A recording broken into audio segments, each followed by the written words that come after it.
अस्सलाम वालेकुम everyone, this is Nizamuddin Memon. और आज की इस वीडियो में हम बात करेंगे एक्सरसाइज। तो हमारी सारी ख़त्म हो गई हैं, तो रिव्यू एक्सरसाइज है, मतलब इसमें फिल इन द ब्लैंक्स हैं, ट्रू फॉल्स हैं और कुछ एमसीक्यूज हैं, उसके बारे में बात कर लेते हैं। तो हमारे पास है multiplicative inverse of under root 5 is. Under root 5 का मल्टीप्लिकेटिव इन्वर्स क्या होगा? ठीक है, अंडर रूट 5 का मल्टीप्लिकेटिव इन्वर्स क्या होगा कि हम इस नंबर को किस नंबर से मल्टीप्लाई करें कि 1 आए। तो हमने एक्सरसाइज में किया था 1/√5 होगा। ठीक है, जब ये आपस में कट जाएंगे तो क्या बचेगा? 1। तो हमारा इसका जो आंसर होगा 1/√5 होगा। 1/√5। पेंसिल शायद बुक में ही, हाँ बुक में ही पड़ी है। ठीक है, तो यहाँ पर फिल कर देते हैं, ये कर देते हैं 1/√5। इसी तरीके से अगर हम सेकंड क्वेश्चन देखें तो Q यूनियन Q डैश। तो Q जाहिर करता है रेशनल को और Q डैश जाहिर करता है इरेशनल को।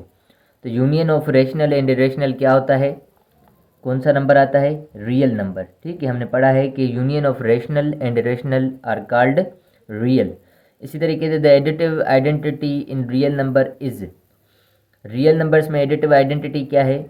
ज़ीरो है। मतलब अगर किसी भी नंबर में हम ज़ीरो प्लस करें, जैसे 2 है, इसमें अगर कोई नंबर प्लस करें तब भी ये 2 रहे, तो वो कौन सा नंबर है? ज़ीरो है। या ठीक है ना, या ज़ीरो में हम प्लस करें 2, फिर भी हमारे क्या रहेगा? 2 ही रहेगा। 2 में ज़ीरो प्लस करें चाहे ज़ीरो में 2 प्लस करें तो भी हमारा आंसर 2 ही आना है। तो the additive identity is in real numbers is zero. ठीक है, इसी तरीके से 5 + 6 + 7, इस तरीके से 5 + 6 यहाँ पर क्या आना चाहिए? 7 आना चाहिए। बस यहाँ पर लिखना है 5 यहाँ पर है, प्लस है, 6 + 7 है। इस तरीके से 5 + 6 है, यहाँ पर प्लस क्या लिखना है? फिल इन द ब्लैंक्स है तो हम जस्ट 7 लिखेंगे। इसी तरीके से 3 प्लस यहाँ पर -3 है, तो ये किसके बराबर होगा? 3 + -3 ये बराबर हो जाएगा 0 के। ठीक है ना, 3 प्लस और -3 हमारा किसके बराबर होगा? 0 के बराबर होगा। इसी तरीके से अगर हम लास्ट वाले पार्ट की बात करें तो पाई इज़ एन, या pi is a irrational number. ठीक है, pi is a irrational number. Irrational को हम क्यू डैश से भी लिख सकते हैं। ठीक है, पाई जो है वो हमारा इरेशनल नंबर है। इसी तरीके से हम आते हैं पार्ट नंबर 7 की बात करते हैं, पार्ट नंबर 7 की। चलें, तो पार्ट नंबर 7 में क्या है हमारे पास? 22/7 is a 22/7 is a rational number. ठीक है, ये क्या होगा? रेशनल नंबर होगा। इसी तरीके से the conjugate of -3 + 5 iota is. Conjugate क्या होगा -3 + 5 आयोटा का?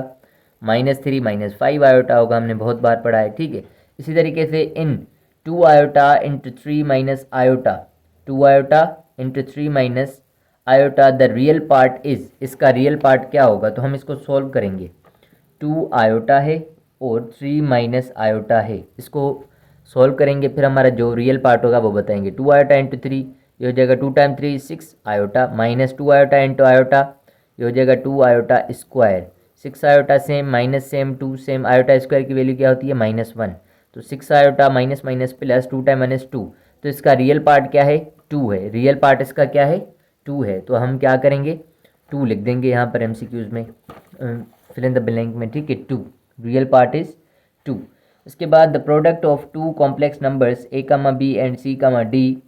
Example a, b multiply c, d। तो हमारा जो प्रोडक्ट का फार्मूला था वो जस्ट लिख देंगे। क्या था हमारा प्रोडक्ट का फार्मूला? AC - BD और comma AD + BC, AD + BC। फिर भी चेक कर लेते हैं, AC - BD, AD + BC। ठीक है, तो हमारे पास यहाँ पर है AC - BD और AD + BC, ये सही है हमारे पास formula. AC - BD, AC - BD और AD + BC। ठीक है, तो हमारा क्वेश्चन नंबर 2 है, इसमें क्या करना है? Read the following sentences carefully and encircle T in case of true and F in case of false.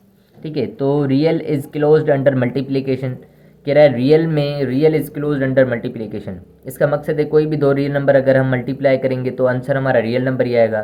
तो जी हाँ, बिल्कुल ऐसा ही है, तो हम क्या करेंगे? ये ट्रू कर देते हैं। इसी तरीके से if x less than y, अगर x कम है y से एंड y कम है z से तो x कम होगा z से। अब आपको इसका एग्जांपल मैं यूँ लिख के देता हूँ कि x कम है y से एंड y कम है z से, तो इम्प्लाइज दैट हमारा क्या होगा, x कम होगा z से। लेट सपोज हम x ले रहे हैं 2 और y ले रहे हैं हम 3। इसी तरीके से अगर लेट सपोज हम y ले रहे हैं, क्या y तो हमने 3 लिया है तो ये 3, और ये 3 किससे कम होगा, लेट सपोज 4 से।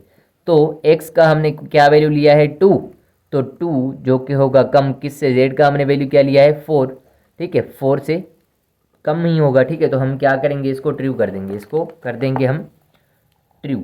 उसके बाद है हमारे पास for all x comma y belongs x comma y comma z belongs to real x into y minus z equals to x y minus x z. ये हमारी मल्टीप्लीकेशन है, ठीक है ना। ये हम वो भी कर सकते हैं कि ये हमने क्या पढ़ी थी, प्रॉपर्टी पढ़ी थी, उसको भी देखें तो भी ठीक है, नहीं भी देखें तो जस्ट ये सिंपल है। जो ये बाहर वाला नंबर होता है इसके साथ भी मल्टीप्लाई होता है और ये इसके साथ भी मल्टीप्लाई होता है, तो x into y x y हो जाएगा, x into z minus x z हो जाएगा, बिल्कुल यही आएगा, ठीक है। तो हम क्या कर देंगे, इसको भी ट्रू कर देंगे, ये भी हो गया ट्रू, ठीक है। उसके बाद है हमारे पास the product of every two imaginary number is real. कह रहा है कि कोई भी दो इमेजिनरी नंबर मल्टीप्लाई करो तो हमारा नंबर रियल आएगा। लेट सपोज 2 आयोटा एक रियल नंबर इमेजिनरी है और ये 3 आयोटा भी एक इमेजिनरी है, इन दोनों को मल्टीप्लाई करेंगे 2 time 3 6 iota into iota iota square, 6 same iota square की वैल्यू क्या आएगी -1, 6 टाइम -1 इज आ जाएगा -6। जी हाँ, तो इसमें इमेजिनरी नंबर खत्म हो गया, तो ये हमारा क्या आया है, रियल आया है। तो यही कह रहा है कि जब भी हम दो इमेजिनरी नंबर को मल्टीप्लाई करेंगे तो वो रियल आएगा, तो ये ट्रू कर देंगे हम। The sum of two real numbers is a real number, कह रहा है the sum of two real numbers is again a real number. बिल्कुल, कोई भी दो रियल नंबर अगर आप प्लस कर रहे हैं 2 + 3 कर दें तो भी हमारा 5 आएगा, ये भी हमारा क्या है, रियल है, ये भी रियल है, ये भी रियल है, तो ये भी हमारी क्या थी, एक प्रॉपर्टी थी, ठीक है। तो हम इसको भी ट्रू कर देते हैं, सारे ही ट्रू हैं इसमें। तो चलें इत्तफाक़ी टिक दी करेक्ट आंसर, इसमें से करेक्ट आंसर टिक करना है। The additive inverse of √5 is, √5 को किस में ऐड करें कि ज़ीरो हो जाए, √5 को हम किस में ऐड करें कि ज़ीरो हो जाए, तो माइनस के √5 में ऐड करेंगे तभी ये ज़ीरो होगा। तो इसका जो ऑप्शन होगा हमारा क्या होगा, माइनस का √5, ठीक है ना। ये अंडर रूट में अंदर -5 लिखा है, ये नहीं करना है, पहला ए ऑप्शन है माइनस का √5, माइनस बाहर और √5। उसके बाद है 5 आयोटा -2 आयोटा किसके बराबर आएगा, 5 आयोटा इंटू -2 आयोटा कर लेते हैं, 5 iota into -2 iota, 5 time 2 is 10, और ये माइनस है तो माइनस दी, iota into iota iota square हो गया, -10 से आयोटा स्क्वायर की वैल्यू क्या आएगी, -1 minus minus plus 10 time 1 is 10, तो ये +10 आ रहा है, +10 ऑप्शन में है आंसर, तो ये +10 है, ठीक है। तो हमारा ये हो गया। उसके बाद हम अगर देखें 3 × 5 + 7 या 3 × 5 + 3 × 7, नेम द प्रॉपर्टी यूज्ड, ये कौन सी प्रॉपर्टी है, ये है हमारी कौन सी, डिस्ट्रीब्यूटिव प्रॉपर्टी है। ये इसके साथ मल्टीप्लाई कर रहे हैं और ये इसके साथ मल्टीप्लाई कर रहे हैं, तो ये डिस्ट्रीब्यूटिव प्रॉपर्टी कहलाएगी। Distributive property of left hand side, ठीक है, लेफ्ट साइड से मल्टीप्लिकेशन हो रही है तो ये हमारी डिस्ट्रीब्यूटिव प्रॉपर्टी होगी, इसको टिक करेंगे आप। उसके बाद ये अंडर रूट में -2 है, मल्टीप्लाई अंडर रूट में -2 है, तो वो किसके बराबर आएगा। तो हम इसको किस तरीके से सॉल्व करेंगे, अंडर रूट में -2 है, मल्टीप्लाई अंडर रूट में -2 है, ये किसके बराबर आएगा, तो -2 है अंडर रूट में, तो इट मीन्स ये क्या है 2 और आयोटा आ जाएगा, मल्टीप्लाई ये भी हमारे पास क्या आ जाएगा 2 और आयोटा, ठीक है।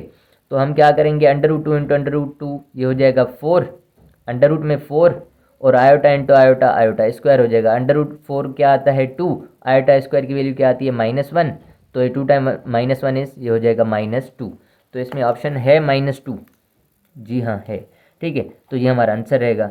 तो चलें जी, हमारा ये चैप्टर ख़त्म हो गया है, मिलते हैं नेक्स्ट वीडियो में नेक्स्ट चैप्टर के साथ, तब तक के लिए अल्लाह हाफिज़।